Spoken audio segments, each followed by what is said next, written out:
भारत में कितने प्रकार की मिट्टी पाई जाती है? 7, 8, 9, 10। 8 प्रकार की। भारत में सबसे अधिक उपजाऊ मिट्टी कौन सी है? काली मिट्टी, लाल मिट्टी, जलोढ़ मिट्टी या लैटराइट मिट्टी?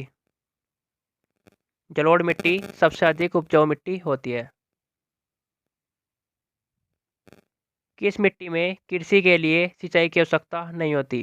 काली मिट्टी में, लाल मिट्टी में, जलोढ़ मिट्टी में या लैटराइट मिट्टी में? काली मिट्टी में सिंचाई की आवश्यकता नहीं होती।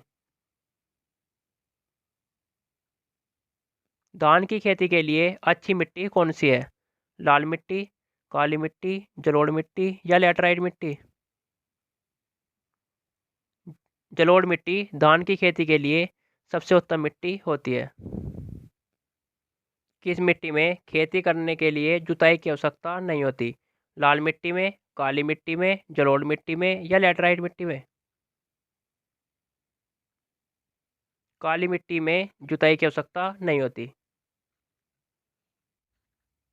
किस मिट्टी का निर्माण बेसाल्ट चट्टानों के टूटने से हुआ है? काली मिट्टी का, लाल मिट्टी का, जलोढ़ मिट्टी का या लैटराइट मिट्टी का? काली मिट्टी का निर्माण बेसाल्ट चट्टानों के टूटने से हुआ है। लावा के प्रवाह से कौन सी मिट्टी बनती है?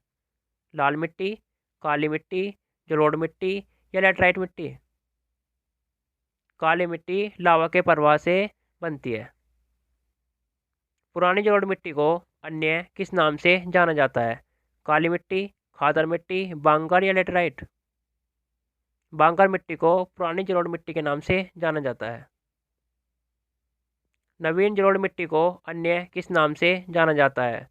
बांगर, खादर, रेगुर या कल्लर? खादर।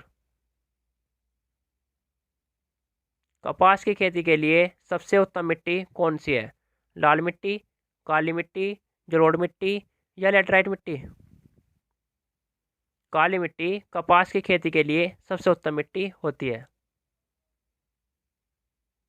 गंगा के मैदानों की पुरानी कछारी मिट्टी क्या कहलाती है? बांगर, खादर, कल्लर या रेगुर? बांगर। भारत में कितने प्रतिशत भाग जलोढ़ मिट्टी से ढका हुआ है? 24, 26, 28 या 30? 24% भाग जलोढ़ मिट्टी से ढका हुआ है। किस मिट्टी में लोहे और एल्यूमीनियम की ग्रंथियां पाई जाती है? लाल मिट्टी में, काली मिट्टी में, जलोढ़ मिट्टी में या लैटराइट मिट्टी में? लैटराइट मिट्टी में लोहे और एल्यूमीनियम की ग्रंथियां पाई जाती है। किस प्रकार की मिट्टी में कार्बनिक पदार्थों की अधिकता होती है? काली मिट्टी में, लाल मिट्टी में, जलोढ़ मिट्टी में या लैटराइट मिट्टी में? काली मिट्टी में कार्बनिक पदार्थों की अधिकता होती है। किस मिट्टी को रेगुर के नाम से जाना जाता है? लाल मिट्टी को, काली मिट्टी को, जलोढ़ मिट्टी को या लैटराइट मिट्टी को? काली मिट्टी को रेगुर के नाम से जाना जाता है।